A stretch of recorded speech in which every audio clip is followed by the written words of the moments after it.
ያውቅ ነበር። ስለዚህ አማራ ከባለፈው የባሰ ተከበናል፣ አንድ መሆን አለባችሁ፣ የታሪክ ስህተት እንዳፈጽሙ ህዝባችን ሊጨፈጨፍ ነው ይል ነበር። ያ ነው ሀፕን የሆነው። አሁን ያንን ስለነቃባቸው ያደረጉት እርስ በርስ የተጋጩ በማስመሰል ያዙት አሳምነውን በማለት አብይ አህመድ መጨረሻ ላይ ግን ሁሉንም ራሱ ነው የበላቸው። አሳምነው ጽጌ እኮ እዚህ በአራቱም አቅጣጫ እዚህ እኛ የማናውቀው ኃይል እዚህ ባህር ዳር ውስጥ ገብቷል ብሎ እኮ ተናግሯል። እነ ዘመነ ካሴን አስራለሁኝ ወስዳለሁ ምናምን የሚልና የተለያዩ ስራዎችን ስላጣየ ስለምናምን ጥናት አደርጋለሁ የሚመስል ኃይል ገብቷል አለ። ያ ኃይል የገባው ለኦፕሬሽን ነበር። እናምባቸውን እናሳምነው ጽጌን ሊገድል ማለት ነው። ያ ነው የተፈጠረው። እና ግን ምን ነበር መሰለክ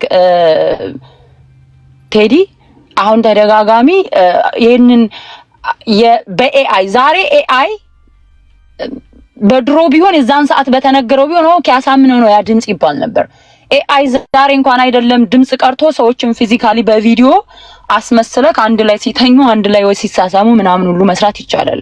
ያችን ድምጽ ሁሉ ሆን ተብሎ በኤአይ ተሰርቶ እንደተፖሰተኒ የራሴ ብዙ መረጃዎች አሉኝ። ሲቀጥል ደግሞ አሳምነው ጽጌን የሚመስል ከፈረንሳይ ሀገር ጭምብል ተሰርቶ ቪዲዮ ራሱ ሞክረው አልሳካላቸው ብለው እንደገና ያንን ሚዲያ ላይ እንለቃለን ምናምን ካሜራ አለን እዛ ጋር እንትን ሲል ይሄ ምንድነው ግድያውን ሲፈጽም ምናምን ብለው አልተሳካላቸውም። ድራማ ሊሰሩ ያንን ነገር ሳያደርጉት ቀርተዋልና ይሄ የአብይ አህመድ ድራማ ነው።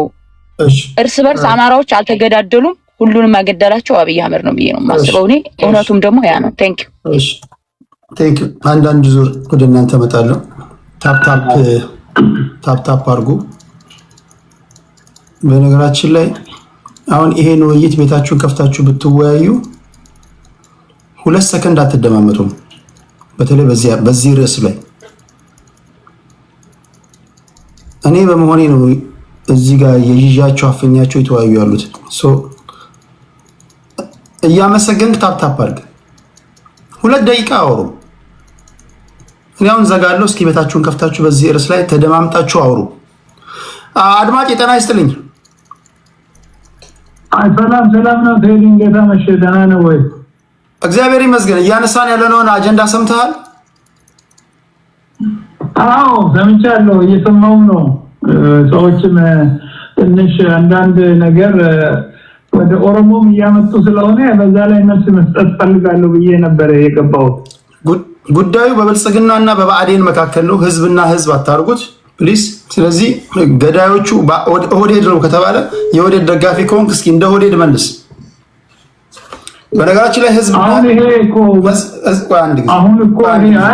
ኦሮሚያ ውስጥ የሚያወሩ ስላለች አሁን ሲስተር የተናገረች አሁን ይሄ ውሸት ነው። እንደውም በኦሮሞ ህዝብ ላይ ሰውየው ጥላቻ ሲዘር የነበረ ሰው ነው ሟቹ። የዛሬ 500 ዓመት የሚለው ምንድነው? የዛሬ 500 ዓመት ምን ነው? ኢትዮጵያ ውስጥ የዛሬ 500 ዓመት ምን ስለሆነ ነው እሱ ፈርቶ እንደዛ አይነት ብዙ ወሬ ሲያወራ የነበረ ሰውዬ ነው። ነገር ግን አሁን የሰው መሞት ያሳዝናል። ኢትዮጵያውያን ናቸው የተገዳደሉት። ከየትኛውም ይሁን ሰው ነው የሞተ አይደለም፣ ሰው ልጅ ነው የሞተ። ኢትዮጵያውያኖች ናቸው እነዚህ ሰዎች። ግን ይሄ የብሔር ፖለቲካ ስለሆነ መሳሳብ አለ። ግን የነዚህ ሰዎች የእርስ በራሳቸው መገዳደል ከነሱ ጀነራል ተፈራ እና የአማራ እዛ ከሱ ጋር የነበሩ ሰዎች ያወሩት እስከዛሬ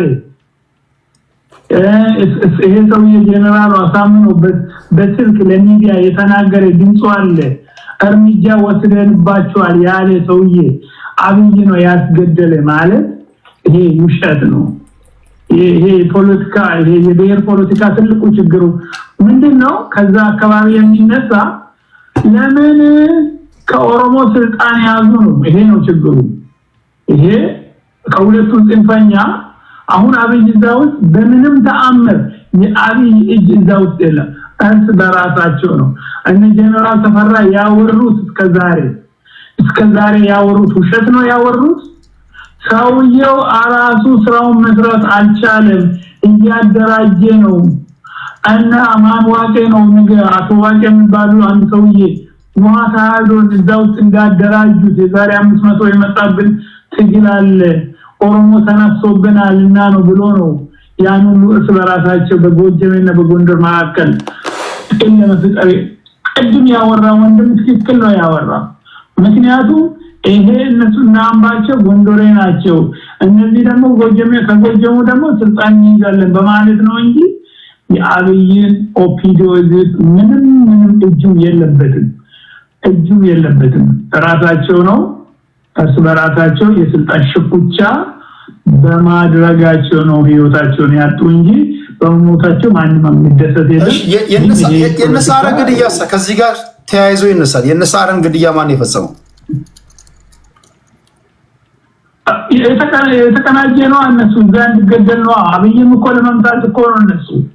አብይም እኮ ሳረን ተገደሉ እኮ አብይም እኮ ለማስገደል ነው። they are already ready። ስልጣን እኮ ከኦሮሞ እጅ ገባ። ከኦሮሞ ለመቀበል እኮ ነው።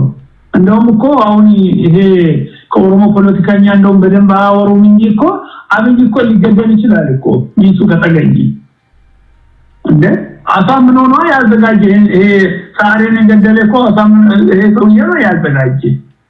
የደህንነት ሲሰራ ስራው ምንድነው ታዲያ? ማነው ገዳው ብትለው ጠባቂው አይደለም? ጠባቂ ብሔሩ ምንድነው? በምስጢር የተደራጁ እኮ ናቸው። ደህንነት ውስጥ ይሰራ ነበር ይሄ ሰውዬ ሚሊተሪ ነው። ሰውዬ በጣም የሚይዘው የሚጨብጠው የለም። የታወቀ እኮ ነው። እየሰማን አይደለም እንዴ?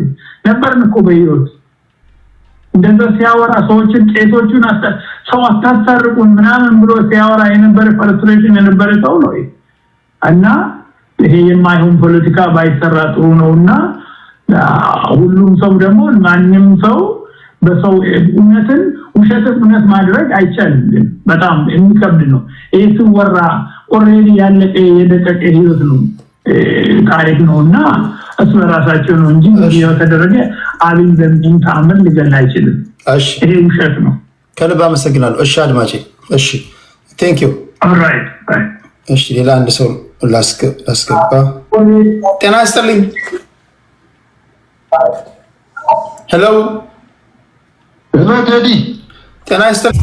ምንድነው መጀመሪያ እንደው ስላሳምነው ጽጌ ስለ ጀነራል እኔ በዚህ አጋጣሚ ሰሞኑን ሰኔ 15 ብለው የሚያለቅሱ አንዳንድ ሰዎች አሉ። በእርግጥ ሰኔ 15 ለአማራ ሕዝብ በአማራ ክልል በመፈጠሩ አመራሮች ተገለዋል። ይሄ በጣም ያሳዝናል። ግን ለቅሶ የሚያስቀምጥ አይደለም። በዚህ አጋጣሚ መልእክት ላስተላልፍ።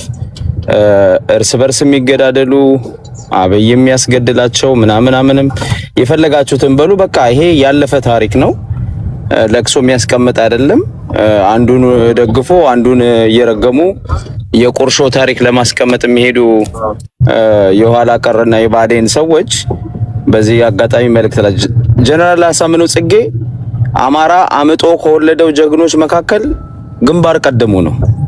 የሞተበት ሁኔታ የሄደበት ሁኔታ ምናምን እሱ ነገ በታሪኩን በደንብ ይዘረዘራል ብዬ አስባለሁና ግን አማራ ለአማራነት ከሞቱ ሰዎች ለእውነት ከነሩ ስል ለአማራነት ብቻ አይደለም ለኢትዮጵያዊነት ቅድም ወንድማችን ሲናገር ጀነራል አሳምነው ጽጌ ትራይባሊዝምን ማያምንም ብሏል። እውነቱን ነው። አስተሳሰቡ በኢትዮጵያዊነትም በጣም የጸና እምነት ያለው ሰው ነው እናውቃለንና ለአማራነት የሞተ በተግባር የኖረ ጀግና ነውና የተፈጠረውን ነገር ፖለቲካ ችግሩን በእርግጥ እንዴት ሞተ እንዴት የነበረው ችግር እንዴት ነበር የሚለውን ማንሳት እንችላለን። አዎ እነዚህ በአማራ ክልል ውስጥ መስመር ላይ ተጠብቀኛ አድማጭ ወደ አንተ መጣለ ቀጥል አዲስ ኦኬ በአማራ ክልል ውስጥ የበአዴን ሰዎች ጎጥ ይዘው ሰፈር ይዘው መንደር ይዘው ከዚህ ሰፈር ነን ብለው ጀነራል አሳምነው ላይም ተንጠልጥለው ሌሎቹ ደግሞ በሰፈራቸው በአዴኖች ተንጠልጥለው ግሩፕ ፈጥረው ተጣልተዋል። አዎ እንትን የሚል ነገር አለ፣ የሚካድ ነገር አይደለም። የጀነራሉን እኔ ሚና ነው የምነግርህ ቴዲ። የጀነራሉ ሚና ግን አማራ ተመልሶ ባሪያ አይሆንም፣ በወያኔ ጊዜ የነበረው ባርነት ተመልሶ አይደገምም ባይ ነበር። እና አብይ ጥርስ ውስጥ የገባው በዛ ነው። ጎጠኞቹ ደግሞ በግራና በቀኝ ሲያንገበግቡት የነበረው በዚህ ምክንያት ነው። ጀነራል አሳምነው ጽጌ አማራ ተመልሶ ባሪያ አይሆንም፣ ስልጣኑን እና አብይ ተቆጣጥረው አማራን እንደገና ክልሉን እየረገጡ ክልሉን የፈለጉትን ፕሬዝዳንት እየቀየሩ እኛ ተመልሰን ባሪያ አንሆንም የሚል እምነት ነበረው። ለዛ ለሚመጣው ነገር ሁሉ መዘጋጀት አለብን ብሎ ያስብ ነበረ። ወያኔ ሊወጋን ይችላል ብሎ ያስብ ነበረ። እና አብይ ጋር መግጠም ካለብንም መግጠም አለብን ብሎ ያስብ ነበረ።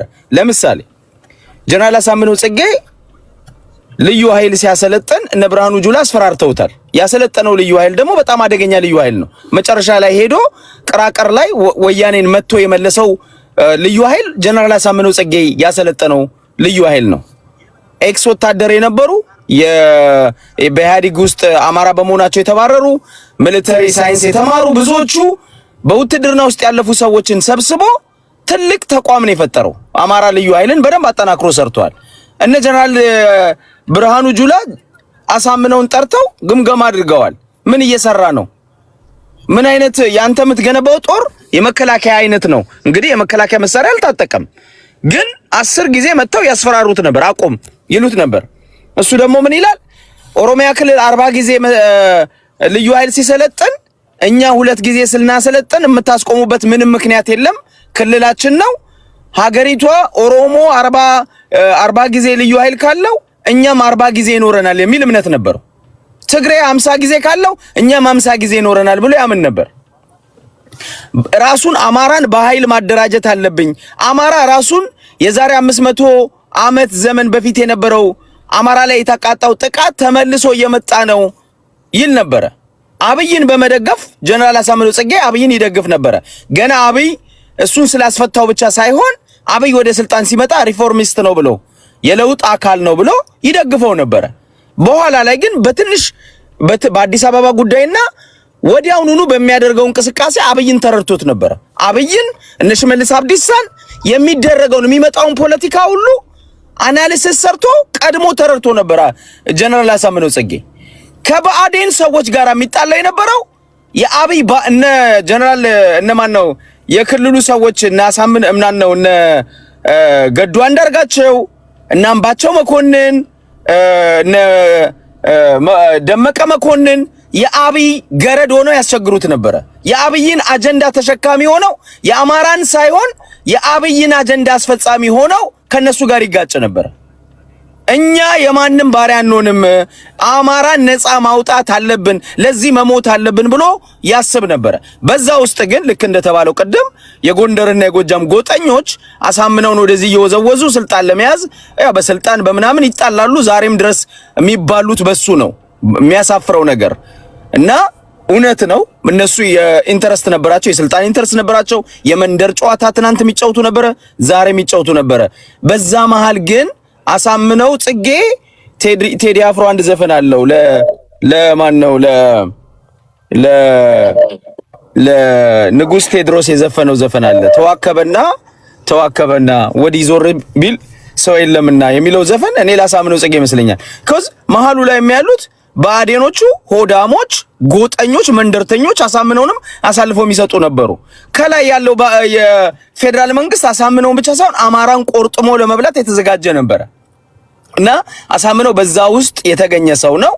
የሞተውም እኔ የተገደለውም አማራን ባሪያ አላደርግም በማለቱ አማራን ባሪያ አላደርግም በማለቱ አቋም ይዞ አማራውን ወታደራዊ ፖለቲካዊ ኃይል ለመገንባት ስለተንቀሳቀሰ ነው ጀግናው ጀነራል አሳምነው ጽጌ የተገደለውም ጥቃትም አድርሶ ከሆነ ያንን ለማድረግ ብሎ ነው እሱ የሄደው።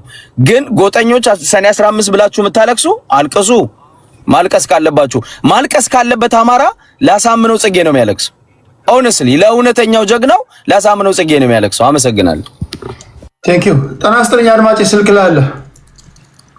ሰላም እንደና ተቂ ደህና ናችሁ? ይሄ ትንታኔ ነው ቀውስ ውስጥ የከተታችሁ። ይሄ ትንታኔ ቀውስ ውስጥ የከተታችሁ አይመስልም? አንድ ትግራዋይ ስዩም አንድ ቤት ያላረጋችሁ የምታደርጉ ስዩም መስፍን ቢያበላሽ ስዩም መስፍንን አሳንሶ ሌላውን ህዋት አድርጎ ስዩምን ካዲው ባንዳ ሲያደርግ አታዩ። ኦህዴድ ውስጥ የለም፣ ደኢህዴን ውስጥ የለም። የእናንተ ትንታኔ ከየትኛው ዓለም የመጣ ነው? ቆይ ውዝን ወይ ብአዴንን አትደግፉ አርፋችሁ የራሳችሁን ፓርቲ አትመሰርቱም። አዘሴም ታይም ብአዴን ውስጥ ገብታችሁ ደግሞ ታመሳችኋላችሁ። አንደኛው ጀግና ነው፣ አንደኛው አታላይ ነው። አንደኛው አሳዳጅ ነው፣ አንደኛው ተሳዳጅ ነው። አንደኛው ሌባ ነው፣ አንደኛው ጨዋ ነው ብላችሁ ተነተናላችሁ። ወይ ብአዴንን ደግሞ አትቃወሙ፣ ወይ አትደግፉ፣ ወይ ራሳችሁን አታደራጁ፣ ወይ ስራቸውን እንዲሰሩ አፈቅዱላቸው። ይሄ ትንታኔ ቀውስ ውስጥ አይከታችሁም ወይ? ቀውስ ሲከታችሁም የኖረው ይሄ አይመስልህም ወይ? እንዲህ ያለ ትንታኔ እንዲህ ያለ ትንታኔ አንድ ንገረኝ እስኪ። ኢትዮጵያ ምድር ላይ አንድ እንደናንተ የሚተነትን አንድ ንገረኝ እስኪ። ከደኢህዴን ከባዴን ከደኢህዴን ከኦህዴድ ከቲፒኤልኤፍ እስኪ ሲሉ ሰምተህ የምታውቀው ዓለም ዘይነትን በደንብ አውቃለሁ። የኦሮሞ ፖለቲካ ውስጥ በደንብ እነ ጀዋር መሐመድ እና አባዱላን ሲቀጠቅጡ አልነበር እንደሚኖር? ይሄ የተለየ ነገር እኮ አይደለም። ኦህዴድን ጥምብርኩሱን አይደል እንደ ሲያውሉት ነበር። እንደ ኦህዴድ ነው የሚያወራው ወይስ በግለሰብ አንዱን ክቦ አንዱን ያሳንሳል? በሙሉ እዛ ውስጥ ለማን ጀግና አድርጎ እዛ ያሉትን አብይን ጭምር ይሳደብ ነው ብዙዎቹ። ይኸውልህ ይደረጋል። ይሄ አይደለም ዋናው ባረም ዋናው መሰረቱ ምን መሰለ? በብአዴን ውስጥ ሆነው ለአማራ ህዝብ ጥቅም የሚታገሉ እንዳሳምነው ጽጌ የነበሩ ሰዎች አሉ። ገብቷል? እንዳሳምነው ጽጌ የአማራን ጥቅም ለማስከበር ለውጥ መጥተዋል። ከዚህ በኋላ ህዝባችን ባሪያ መሆን የለበትም፣ ተላላኪ መሆን የለበትም ብለው የሚንቀሳቀሱ ነበሩ። የአብይን ትእዛዝ የሚቀበሉ ነበሩ፣ በጎጥ የሚሰሩ ነበሩ። ጀነራል አሳምነው ጽጌ ይሄ ነበር ተግዳሮቱ። በአማራ ትግል ውስጥ የገጠመው ነገር ይሄን። ለምሳሌ እስክንድር ነጋ ባህር ዳር ላይ የሄደ ጊዜ ምንድነው ያደረገው? እሱ እስክንድርን መጠበቅ አለብን ብሎ ባህር ዳር ላይ ጦር ሲያሰማራ እዘዝ የሚባለው የሞተው ሰውዬ አታሰማራም አለው። አታሰማራም፣ ጦር መላክ የለብን። ለምን ደሞ አላሰማራው? ይሄ ክልል ውስጥ የሚደረግ ጉባኤ ነው፣ ስብሰባ ነው፣ ህዝባዊ ውይይት ነው፣ ይመለከተኛል፣ አሰማራ። እኔ ነኝ የክልሉ የጸጥታ ኃላፊ እንጂ አንተ አይደለም አለው። በዚህ ጸብ ውስጥ ገብቷል። የሆነው ነገር የዛኔ አሳምነው ጽጌ ገደለም አልገደለም የሚባለው ነገር ላይ ማለት ነው። ይሄ ጸብ ውስጥ ፈጠሩ። ምንድነው ይሄንን የሚላቸው? እስክንድርን አጠብቁ የሚለው የነበረው ማን ነው? እና አብይ ናቸው። የና አብይን ትእዛዝ ይዞ አንዴ ቀረ የና አብይን ትእዛዝ ይዞ የሚላላከው ደግሞ እዛ ውስጥ ያለው ነው፣ የብአዴኑ ነው የሚላላከው። ገብቷል? ተላላኪ ያለ እሱ ደግሞ የሚለው ከዚህ በኋላ እኛ በወያኔ የአማራን ህዝብ አንገቱን ሰብረነዋል፣ ደሃ አድርገነዋል፣ ይሄ ሁሉ መከራ ደርሶበታል፣ በየቦታው እንዲታረድ አድርገነዋል። አብይ የሚባል ይሄ የኦህዴድ መንግስት መጥቶ ተለማማጭ ሆነን መቀጠል የለብንም፣ የራሳችንን ጦር የራሳችንን ፖለቲካ አደራጅተን ተገዳዳሪ ሆነን መውጣት አለብን ነው። ሌሎቹ ደግሞ ተላላኪ ሆነው የአብይ ተላላኪ ሆነው አማራን ለማስበለት ነበር የሚንቀሳቀሱት። ያሳምነው ጽጌ ይሄ ነው። ግን አንተ ቅድም ያልከውን ነገር ልበልና ላጠቃል። እናንተ ናችሁ ዲያስፖራዎች ናችሁ ብአዴንን እሱን ጀግና በማድረግ ሌላውን በማኮሸሽ ምናምን አይደለም። ለህዝብ የሚሰራ ሰው ካለ አምባቸውም እኮ ይደገፍ ነበር። አምባቸው መጨረሻ ላይ ለምሳሌ እኔ ያስታውሳለሁ አሳምነው ጽጌ እርምጃ እየወሰደ ከሚሴ ላይ እርምጃ ሲወስድ መተከል ላይ ገብቶ እርምጃ ሲወስድ እኛ ከሌሎች ብሔረሰቦች ጋር አንጋጭም ይላል። እዛ ሌላ ብሔረሰብ ውስጥ የሚኖረው አማራ እየታረደ ነው።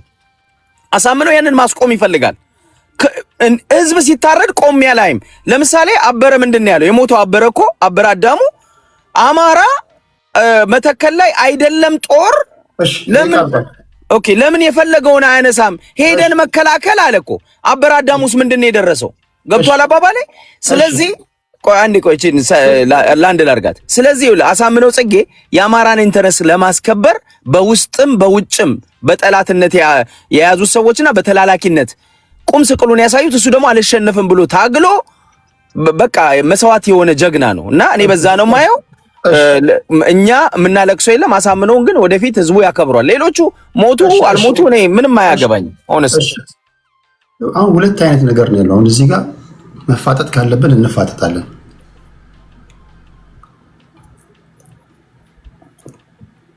አሁን ብዙ ነገሮች አሉ በኢትዮጵያ ፖለቲካ ውስጥ እንደምታውቀው። አንዳንዴ ሊቃኖቻችሁን የምትበሉት እናንተ ትሆናላችሁ። ከእናንተ ባላንጣ የሆኑ ሰዎች ሊቃኖቻችሁን እናስበላለን ወይም ደግሞ በሊቃኖቻ ሊቅ ማለት እኮ የሀሳብ መሪ ነው። ፖለቲካ እኔ አይዶን ነው እንዴት ያለ ነገር እንደሆነ አላውቅም። አሁን ሀብትሽ አንተ ክልል ውስጥ የለም፣ የክልሉ ነዋሪ አይደለም። እርር ብለህ ግን ስለ ብአዴን ኢንፊልትሬት አድርገህ ትተነትናለህ። እርግጠኛ ነኝ አማራ ክልል ሄደ ወይ አይተህ ላይሆን ይችላል።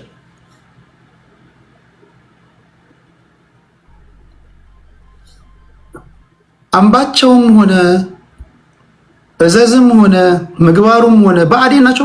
እንደ ብአዴን ማዕከላዊ ኮሚቴ ያላቸው ስብሰባ ያደርጋሉ። ኮማንድ ፖስት አላቸው። ሀሳብ ያስተላልፋሉ። ከዛ በኋላ የጸጥታው ኃላፊ የሚሰጠው ስራ አለ። ተቆጥሮ የሚሰጠውን ስራ ተቆጥሮ ማስረከብ አለበት። ባጎደለ ሰዓት ይጠየቃል። አልፈልግም ካለ የራሱን ፓርቲ ይመሰርታል ወይ ይወጣል። ውዝን ብአዴን ሌላ አንጃ ትፈጥራላችሁ። ብራንች አውት እያደረገ የሚሄድ ነገር ትወዳላችሁ። ዛትስ ዋይ ፕሪቬል ማታረገው። ሌላው ፓርቲውን ቀዳዳዎችን እየደፈነ አይዞ ምና መዳረሻ 4 ኪሎ ከሆነ በብአዴን በኩል የምትደርስ ከሆነ በቃ ብአዴንን መደገፍ ካለበት ትደግፋለህ እኮ አንተ። አዴን ኦፍ ዘ ዴይ የምትደርሰው 4 ኪሎ ከሆነ በቃ ትሄዳለህ። አለቀ በቃ። አላማ እሱ ከሆነ ታፈርሳለህ፣ ትገነባለህ፣ ይመሰረታሉ። አንዱን ጀግና ታደርጋለህ፣ አንዱን ደግሞ ወደ ታች ታወርዳለህ። ይሄ ወዴት ነው የሚያስኬድህ ነው ጥያቄ። አሳምነው ጽጌ ብቻውን የሚወስነው ውሳኔ እንዳልሆነ ታውቃለህ እኮ። እንደ ብአዴን ተነጋግረው ተመካክረው ምናልባትም አንድ ቤት ውስጥ ሲሰበሰቡ ምን እንደሚነጋገሩ እኮ አናውቅም። አንዳንዴ ፖለቲካ ወይም ፖለቲከኛ ሁሉን ነገር አደባባይ ላይ አይነግርህም።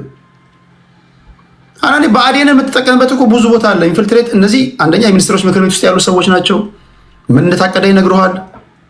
ኢንፎርሜሽን ሊክ ያደርጋሉ። መስራት የሚፈልጉትን ነገር በአሳምነው ጽጌ በኩል ሊሰሩ ይችላሉ። ምንም የምናውቀው ነገር እኮ የለም። መስማት የምትፈልገውን ብቻ ስለተናገረ ሌሎቹን አፈር ከድሜ ታበላለ። አንደኛውን ጀግና ታደርጋለ። አንደኛውን ደግሞ አፈር ከድሜ የምታበሉበት መንገድ የማጥፋት ነው። እናንተ በቃ ካላጠፋን እንደው ይስተካከላል፣ እንደው ሩም እንተው ምናምን የሚባል ነገርም የለም። ኢትዮጵያን እኮ አቆይቶ በማኖር ረገድ እኮ ተገቢውን ክብር እኮ አላገኘ ፓርቲ ቢኖር ብአዴን እኮ ነው። በነገር ላይ በእናንተ የሚሳደድ ማለት ነው። እኔ ብአዴን ጻድቅ ነው እያልኩ አይደለም። ደርግን ከጣሉ በኋላ ስለ ብአዴን እንደ ኢትዮጵያ እንደ ሀገር የቀጠለችው ማይ ፍሬንድ፣ ብአዴን የኢትዮጵያ ሕዝብ ባለውለታ ነው። እኔ እስከሚገባኝ እናንተን ትንታኔ አላውቅም፣ ግን ይሄን ስለ ጻድቅ ነው መልአክ ናቸው ምናምን እያልኩ አይደለም። እናንተ የሚሰማችሁ አንድ ጊዜ ሚውት አድርግ። የኢትዮጵያ ሕዝብ ባለውለታ ነው። ደግሜ እነግራለሁ። ብአዴን ደርግ ከወደቀ በኋላ ኢትዮጵያ በትንትና ይወጣ ነበር። ማይ ፍሬንድ ካላወቅ ይሄን ማወቅ አለብህ፣ ማንበብ አለብህ። ብአዴን ነው ኢትዮጵያን እንደ ኢትዮጵያ ያስቀጠለው። ታሲ ስለ ብአዴን እኮ ነው የኢትዮጵያ ህዝቦች አብዮታዊ ዲሞክራሲያዊ ግንባር የተፈጠረው እንጂ ኢዲዩ ባይኖር እዛ ዋግምራ ላይ የተመሰረተው ኢዲዩ ብአዴን ባይመጣ ኖሮ ኢትዮጵያ ቅርጫ ትሆን ነበር። ይሄን ስል ግን አሁን የእናንተ እንዴት መሰለ እርጥቡንም ደረቁንም እየበላ የሚሄድ ነገር ነው። ሩምም አተውም ሩም ደግሞ ማታውጥ አትሊስት እንደው የክልሉ ነዋሪዎች ብትሆኑ አንድ ነገር ነው እኮ ጋይሳር ሩዝለስ ሆናችሁ እርር ብላችሁ መጥፋት አለባቸው ምናምን ብለህ ስታወራ ፕላን ቢ ቢኖር ኦኬ፣ ፕላን ቢ እንኳን አዘጋጅታ አይደለም። እሺ ፕላን ቢ ምንድን ነው ብለህ አመት እናወራለን። ትላንት እንዳወራ ነው ማለት ነው። አሁን እኮ ብአዴን ይጥፋ ስትል ያንተ ጠንካራው ኦኬ ኦፕሽንህ ምንድን ነው ብለህ የለም የክላሪቲ ችግር አለብኝ ትላለህ። ባለፈው እንዳልከው ስታጠፋ ግን ጎበዝና ይሄ ነገር አይመስልህም ወይ ወደ ኋላ የሚጎትት እኚህ ሰዎች ብአዴኖች እንደው እኔ አፈርሰውን አንተ የገባህ ነገር ማይገባቸው አይደሉም። ብአዴንን በደንብ ከተረዳ እኚህ ሰዎች ህዝባዊ ድጋፍ ነው ያጡት። ህዝባዊ ድጋፍ ደግሞ እንዳይኖራቸው ፐርፐዝሊ ነው የተሰራባቸው። ተስፋይ ተሳዳጅ ምናምን የሚሆኑት አንዴ ደካማ አመራርህን እኮ ሆን ብለህ ታጀግናለህ እኮ ይነው ዊክ እንደሆነ ታውቃለህ፣ ግን አውቀህ ግሎሪፋይ ታደርጋለህ። አትጨርሰውም። ከአንተ በተሻለ እንዳልኩ ለሚኒስትሮች ምክር ቤት ቅርብ ነው፣ ለደህንነቱ ቅርብ ነው፣ መረጃ ያውቃል፣ ቀጣይ አቅጣጫዎችን ሊነግርህ ይችላል። ብታጀግነው ደግሞ ፖለቲከኛ ጥርስ ያወጣል። ሌላው ፖለቲከኛ እኮ ህዝቡ ስላጀገነው እኮ ነው ጥርስ ያወጣው፣ ጡንቻ አፈረጠመው። እና ይሄ ነገር እንዴት ነው ቀደም ሲል ወዳልኩት ነገር ነው የሚመጣው። እኚህንም ሰዎች ታክቲካቸውን አናውቅም ነበርኛ። ቁጥር 1 ያገዳደሏቸው እናንተ ትመስሉኛላችሁ እንጂ ምን ሲመካከሩ እንደሚውሉ ምን እንደሚያቅዱ ዶክተር አምባቸው መድረክ ላይ ሲወጣ የሚናገረው ወይም ደግሞ ወዘዝ የሚናገረው ወይ አሳምነው የሚናገረው እንደው ዴቲንግ ሳይነጋገሩ ምናምን ይሆናል ብለህ ታስባለህ? ይነጋገራሉ። ስለ አማራ የሚታገሉ ሰዎች ናቸው። አንተ ግን ስትገባ በቃ ዲቪዥን ትፈጥራለህ። ወይም ደግሞ አንተ ስለ ሀብትሽን ማለት አይደለም። ይሄን ነገር እንዴት ታዩታላችሁ ለማለት ያለው የግሌ እይታ ነው። ክብራትና ክብራን ዩሪና ልዕልና መጥተዋል። የእነሱን ሀሳብ ልስማና ባህሪያችሁ ከተመቸኝ ደቂቃ ጨምራለሁ፣ ካልተመቸኝ እንሰነባበታለን። በክብር ረጅም ሰዓት ነው የተቀመጥነው። ዩቲዩብ ላይ ያላችሁም ጸጥ ብላችሁ እያደመጣችሁ ነው። አይ ዶንት ኖ በሚያናደው ተናደድ፣ በሚያስደስተው መደሰት የእናንተ ነው። የኔ ኃላፊነት የዕለቱን አጀንዳ ማምጣት ነው። የዛሬ ወሬ ይሄ ነው። አማራ ብሔራዊ ክልላዊ መንግስት የሰኔ 15ቱን ግድያ አስመልክቶ መታሰቢያ ፕሮግራም አዘጋጅቷል። እዚሁም ሶሻል ሚዲያ ላይ እናንተ እያወራችሁበት የከረማችሁበት ጉዳይ ነው ዓመቱን ሙሉ። እስኪ እንደው በተቻለ መጠን ጸጥ ባለ መንገድ በሰከነ መንገድ ፖለቲከኞች የሚናገሩትን እንደው እንስማ ብዬ ነው። የዕለቱ አጀንዳ ይሄ ስለሆነ ነው። ታፕታፕ ለምታደርጉ ከልብ አመሰግናለሁ። እዚህም ላላችሁ ወደ ዩሪ ሊድ ኦኬ። እናንተ ስታወሩ ሲያደምጡ ስለነበር ለዩሪ 6 ደቂቃ ከዛ ለልዕልና 6 ደቂቃ ሰጥና እንደየሁኔታው ወይ ጨምራለሁ ወይ እንሰነባበታለን። እሺ ቴዲ በጣም አመሰግናለሁ ስላስገባኝ። አይ ቲንክ ይሄ ሴንሲቲቭ አጀንዳ ነው ተብሎ ረጅም ጊዜ ዲስከስ ልናደርግበት የማንመርጠው አጀንዳ ነው። አጀንዳውን እኛ እየገፋ ነው ብንመጣ ያው ይሄ በመንደር የጠበቡ ኃይሎች አጀንዳውን እንደ ፖለቲካ መጠቀሚያ ማድረግ ፈልገዋል። 7ኛ የዓመት ይከበራል። እኔ የምን ዓመት እንደሆነ አይገባኝም። ሰኔ 15 ነው። ከጳጉሜ 5 የሚለይ አይመስለኝም። ለአማራው የነፃነት ቀን ቢመጣና ኢትዮጵያ ውስጥ ፍትህ፣ ርትዕ፣ ዲሞክራሲ ቀን ቢመጣ ይሄ ቀን ይከበራል ወይ በአማራው ልብ ውስጥ እንደ ትልቅ ቀን አይመስለኝም። እኔ ኢትስ ጀስት ኖርማል ኦርዲነሪ ዴይ። ሚሊሻ ዳምጤ ከሞተበት ቀን ወይም አዲስ አበባ 4 ኪሎ ላይ ከበደ የሚባል ሰውዬ ከተገደለበት ቀን የሚለይ ነገር አይደለም። ፖለቲካ ነው። በፖለቲካ ውስጥ ዓላማና ኮዝን አይተህ ነው የምትደግፈው እንጂ መንደርና ቋንቋን ምናምን አይተህ አይደለም የምትደግፈው። ከኮዝ አንጻር ግለሰቦቹን ስንፈትሻቸው እኔ በዚህ ደረጃ መፈተሽ አልፈልግም ነበረ። ቢኮዝ ፖለቲካችንን እየጠቀለለ ወደሆነ ነገር ውስጥ ይከተዋል ብዬ ስለማስብ፣ ግን ተደጋግሞ ከተነሳ አይቀር ዛሬ ርር ብለው የሚባለው ይሄ 7ኛ ዓመት ተደገሰ ምናምን የሚባለው የመንግስት ድግስ ነው። በነገራችን ላይ ግራስሩት ድጋፍ የለውም። ኦብቪየስሊ አማራ ህዝብ ጦርነት ላይ ነው። የተሰዉት ሰዎች በቁጥር ከአንድ ጣት አይበልጡም። 5 ምናምን ማክሲማም ብናደርገው። በርካታ 100 ብአዴኖች ግን በህይወት አሉ። እነዚህ 100 ምናምን የሚቆጠሩ ብአዴኖች ዛሬ ለአማራ ህዝብ ጠብ የሚል ነገር አላደረጉለትም። ስለዚህ 5ቱም ሰዎች ቢኖሩ ካገኘው ተሻገር፣ ካረጋ ከበደ የተሻለ መሄድ ይችሉ ነበር ወይ? እኔ አይ ሃይሊ ዳውት ዳት ማለት ነው። አሁን የፖለቲካ መቀንጨር ካልሆነ በስተቀር በምስራቅ አፍሪካ ቀጠና ላይ የአማራን ፖለቲካ የምታይበት መነጽር ወደ መንደር ከገባ ቁማሩን በግልጽ ትበላለህ። ኢትስ ጀስት አ ማተር ኦፍ መቼ የሚለው ነው። እና በአይዲዮሎጂ ከፈተሽን በአይዲዮሎጂ ማን ስህተት ነበር ብለን ነው ማየት መቻል ያለብን። አይዲዮሎጂዋን ብቻ ነጠለን ይሄ አጥንትህን፣ ቋንቋህን፣ ወረዳህን ምናምን ያው ቀቅል ወይ ብለው ምንም ስለማይጠቅም ማለት ነው። ምስራቅ አፍሪካ ኢዝ ጃይንት፣ የቀጠናው ጃይንት ኃይሎች መራኮቻ በሆነበት አጥንት ተቆጥሮ የሚሰራ ፖለቲካ ለአማራው ፈጽሞ አይጠቅሙ። ከኮዝ አንጻር ግን ኦኬ 2 አይዲዮሎጂ እና ኮዝ አድርገን እንየው። የነበረው የኦፒዲዮ አካሄድ የብልጽግና በኋላም ራሱን ትራንስፎርም አድርጎ የመጣው አካሄድ ሀገር አረጋግቶ በኃላፊነት ሀገር ሊመራ ስለሚችል የአማራ ክልል ፖለቲካ ተረጋግቶ አብይ መደገፍ አለበት የሚል አንድ ራሱን የቻለ አይዲዮሎጂ ነበረው። አይ አማራ በ500 ዓመት ያጋጠመው ፈተና እያጋጠመው ነው።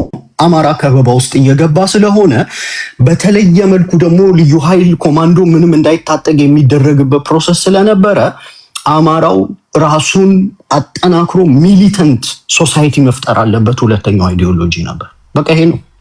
ክልሉም ላይ በብልጽግና ታግዞ ይህንን መዋቅር ሊያፈርስ የፈለገው አካል ሊያፈርስ የፈለገው ዛሬ አማራ ካለበት አንጻር ቆመ ስትገመግመው እኔ አዲስ አበባ ነው ልጅ ያደኩት ከኮዝ ነው ማየውና ማን ነው ትክክል ብዬ ከኮዝ አንጻር ስገመግመው አንዳንዶቹ ባዕዴኖች ላይክ ከሚሊሻ ዳምጤም ላይለዩ አሁን እዘዝ የሚባል አይዲዮሎጂ ይዘህ ምን አይነት ፖለቲካ ልትሰራ ትችላለህ? በቲፒኤልኤፍ ዘመን አማሮችን ሲያሳድድ የነበረ ደባርቅ ምናምን ላይ ወጣቶችን ሲያሳድድ በየቀበሌው ሰው ያስጨንቅ የነበረ ይሄንን የነገሩን እኮ ከግራስ ሩት ሙቭመንት ስለ እዘዝ ይጽፉ የነበሩ ሰዎች እኮ ናቸው የነገሩን እኮ። ይሄ ፖለቲካውን በኋላ ነፍስ ዘርቶ አማራን የነጻነት አየር እንዲተነፍስ ያደርገዋል። ወለጋ ላይ አማሮች በሰላም ይኖራሉ። አገኘው ተሻገር ስልክ ሲደወልለት እኮ ምንድነው ያለው? እየተጨፈጨፍን ነው ምናምን ሲለው እዛው ሂድና ሽመልስ አብዲሳን አናገር ነው ያለው። ራእያቸው የቀነጨረ የባዕዴን ፖለቲካ ዞሮ ዞሮ ከዙሪትና ከመንደር የማይወጣ ዛሬም ድግሱም የመንደር ነው፣ ለቅሶውም የመንደር ነው። ኮዝ አይደለም፣ ሳይንሳዊ አይደለም፣ በአይዲዮሎጂ የተደገፈ አይደለም። ከዛ አንፃር አጀንዳው ቢመጣ በኮዝ ከገመገም ነው ራቁቱን ስለሚቀር ምናምን አይነት ነገር ከዛ አንፃር ነው እንጂ ራሱ ክሱ ራሱ እኮ ተጨባጭ ማስረጃ የለውም ነው። አንዳንዱ ኦኬ አሳምነው በእንደዚህ ተሳተፈ ይልሃል። የሚሰጡትን ኢንተርቪው እንዳለን ያናላይዝ አድርገዋል። አዘዘ ነው የሚልህና ለማዘዙ ምንም ማስረጃ የለውም። ግን በአይዲዮሎጂ ልዩነት ከነበረ ዛሬ ፋኖና ሚሊሻ በአይዲዮሎጂ እኮ ተቃርኖ ነው የሚቆመው እንጂ ዛሬ የሚሞተው የሚሊሻ ልጅ ከእዘዝ ዋሴ ያነሰ ደም እናት አምጣ ስትወልደው በአማራ ምድር ደሃ እናት አምጣ ወልዳ ግንባሩን ስማ የምትልከው ሚሊሻ እኮ ነው የሚሞተው አይደል?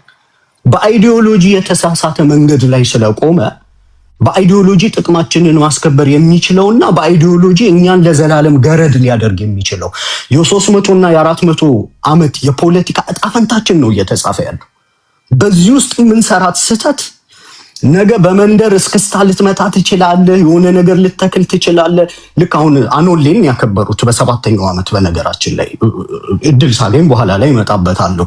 ትላንት አማራ ላይ የውሸት ትርክት አቁመው እንትን ካሉት ኦኬ እሺ ነጠለን የምናያቸው አይደሉም። እና ከሱ አንጻር ከጎዛ አንጻር ካየ ነው ለምሳሌ መስቀል አደባባይ ላይ ፕራይም ሚኒስቴሩ ላይ ማን ቦምብ ወረወረ አይታወቅም። ኢቭን ቦምብ ተወርውሯል አይታወቅም።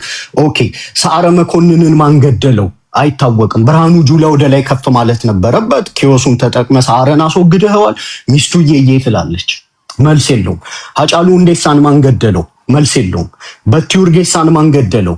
መልስ የለውም።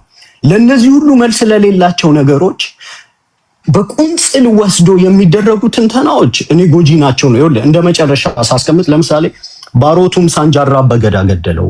አሁን ሪሰንትሊ ሌንጮ ጽፏል አይደለ? በስብሰባዎች ላይ በሶስት ጥይት እዛው ጣጣ አድርጎ ገደለው ምናምን ይላል። የኦሮሞ ፖለቲካ ይሄንን ዲስከስ ማድረግ የጀመረው ኦፕንሊ ከ30 ከ40 ዓመት በኋላ ነው። ህዝብ ኤግዚስተንሻል አልኪው ሌላ ቀመጣለው። ቴዲ ሰላም ወይ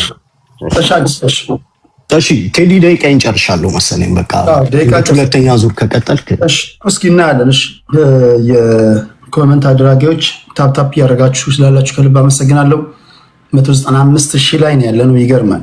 ይሄ የሀገሪቱን ወሳኝ ወሬ እያወሩ ያሉ ልጆች ናቸው። ታዘቡ ራሳችሁ። የኔ ዳሊዋን የምትወዘውዝ ሴት ብትሆን እዚህ ጋር 1 ሚሊዮን ታፕታፕ አድርገሃል። ከዚህ በላይም ቁጥር 1 አጀንዳ አለ።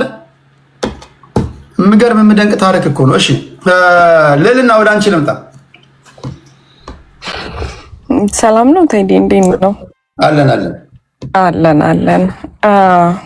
ይሄ የባዕዲን ፖለቲካና በአሳምነውና በአምባቸው ያለው ፖለቲካ ባይኖር ኖሮ የአማራ ክልል ውስጥ ያለው ኪያስ አይኖርም ነበር ብዬ ማምን ሰው ነኝ እኔ።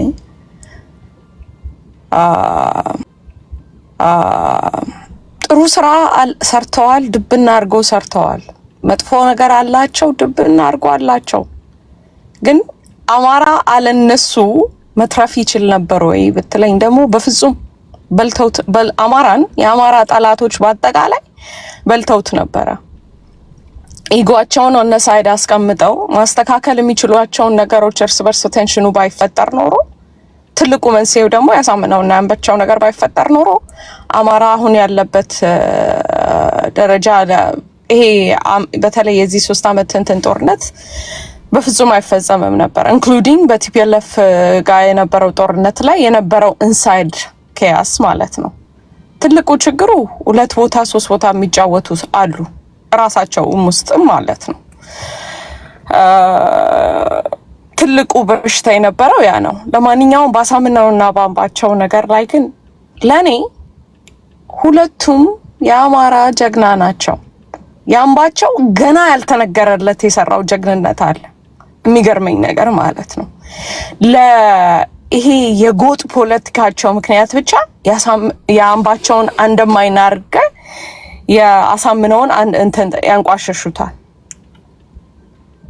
ወይ ያሳምነውን ጀግና የኛ ነው ምናምን ነገር ቢሉና ያምባቸውን ያጣጥሉታል። በጣም በሚያሳዝን ሁኔታ ይሄን ነገር ለጎጥ ያለው ፖለቲካቸው ከያስ ሁሌ መጠቀም ያደርጉታል። not only them የሚገርመኝ ነገር የአማራ ጠላቶች በአጠቃላይ እቺን ነገር ተመልሰው መላልሰው እንዲጠቀሙት ያደርጋሉ። መልሶ መላልሶ ማለት ነው። ሶ የአማራን ፕሮብለም ፉሊ ሶልቭ ለማድረግ ይሄን ነገር ፖለቲካሊ የተደረገውን ነገር ክሊር ማድረግ መቻል አለብን ብዬ ነው ማምነው። once and for all ያፕን ያደረገውን ነገር ለማመን ያልፈለገ የአማራ ጠላት ነው ብዬ ነው ማምነው። ምክንያቱም ኤቭሪ ታይም ኬያስ ለማስነሳት ለምን ሲል ይቺን ነገር መላልሰው የሚያነሷት ነገር አለች። ሀፕን ያደረገውን ነገር ሳይወዱ በግድ እውነት መደረግ አለበት። የሚያስቀው ነገር ሁሌ አብይ ነው ያስገደለው የሚሏት ፖለቲካ በጣም ነው የምታሰቀኝ። አዎ ተገዳለዋል፣ ግን አብይ ነው ያስገደላት ወይንም አብይ ነው ገዳዩ። ራሳቸው ይሄን ነገር እንዳቀዱት ራሱ 360 ላይ ወጣው አልተናገሩም። እና አሁን ኤርሚያስ ይሄን ነገር ሀፕን ምን አርጋው ሙቪንግ ፎርዋርድ አብይ ላይ ኬያስ ለማስነሳት እንዴት እንደተጠቀሙት አልተናገሩትም።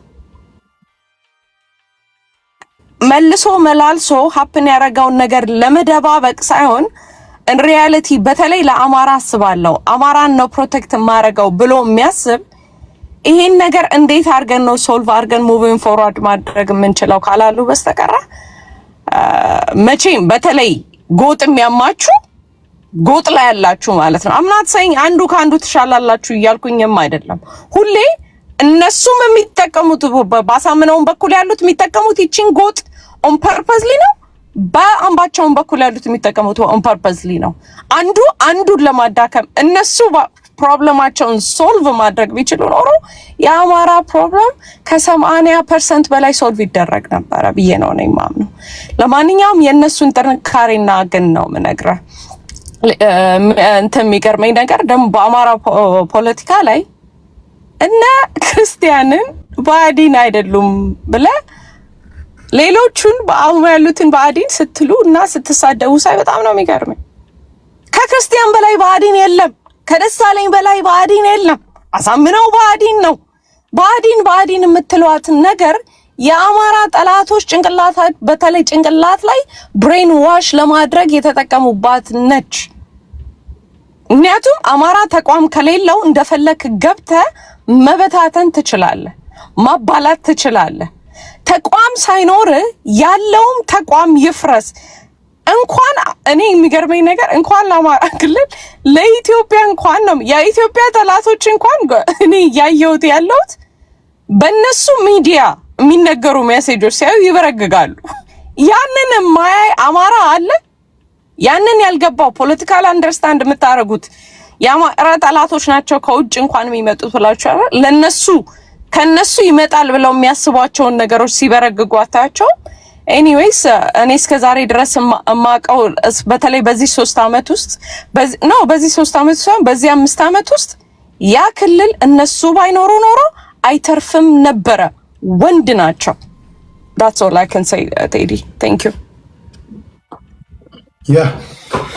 እሺ በጣም እንትን ስላለኝ ለነገ ፕሮግራም ሊያዝና እናንተን ያስገባችሁ ያው ገብታችሁ እናንተን ሀሳብ መስማት ስለፈለኩኝ ነው እንጂ ጨርሼ ነበረ። ዩሪና ሌልና ነገ ስለምንገናኝ ላሰናብታችሁ ዳንኤልም ጭምር። እሺ ቴንክ ዩ ቴዲ ቴንክ ዩ። እሺ መልካም ቀን። እሺ ቴንክ ዩ ዜና ክብርልኝ። እሺ ኦልራይት መልካም አዳር። ቴንክ ዩ። እሺ ክብራትና ክብራን እንዴት ናችሁ? እንግዲህ እንደሰማችሁት ነው አይ ዶንት ኖ እንግዲህ እናንተን አቋም ደግሞ መስማት እንደምታወሩ ዘግየት ብላችሁ ለመጣችሁ ሰዎች አም ሶሪ። ለማንኛውም በሰፊው በዛሬ በሶሻል ሚዲያ ሲነገሩ ከነበሩ ነገሮች የአምባቸው ዶክተር አምባቸው መኮንን የሙት ዓመት እየተከበረ ነው የሚገኘው። ያን አስመልክቶ እሱን ያነሳውላችሁ። ሌላ ሳልነግራችሁ ያለፍኩት ጉዳይ ትብብር ለኢትዮጵያ አንድነት ያሸነፋቸውን 7 ወንበሮች አልረከብም ብሏል። ለምታውቁት በሰባተኛ ዙር ሀገራዊ ምርጫ የኢትዮጵያ ብሔራዊ ምርጫ ቦርድ ያሸነፉ ፓርቲዎችንና የግል እጩዎችን ይፋ አድርጓል። ከነዚህ መካከል 7 ወንበሮችን ያገኘው ትብብር ለኢትዮጵያ ለአንድነት ፓርቲ ነው። ብዙ ጊዜ ቅንጅት ይላሉ ኮመንት ላይ። ዛሬ ሶሻል ሚዲያ ላይ በሰፊው ሲዘዋወር የነበረው ኮመንት ለምንድን ነው ግን ቅንጅት ተብለው የሚመጡ ፓርቲዎች ካሸነፉ በኋላ የህዝብ ተወካዮች ምክር ቤት አንገባም ማለት ይቀናቸዋል ይባላል። 1997 ላይም እንደዚሁ ቅንጅት እንገባለን አንገባም የሚል ክርክር ነበረ። አሁንም ይሄው ትብብር በሚል ወይም ደግሞ ቅንጅት መጥተው አንረከብም አንገባም ብለዋል። ምርጫው የጨረባ ነው ብለውታል።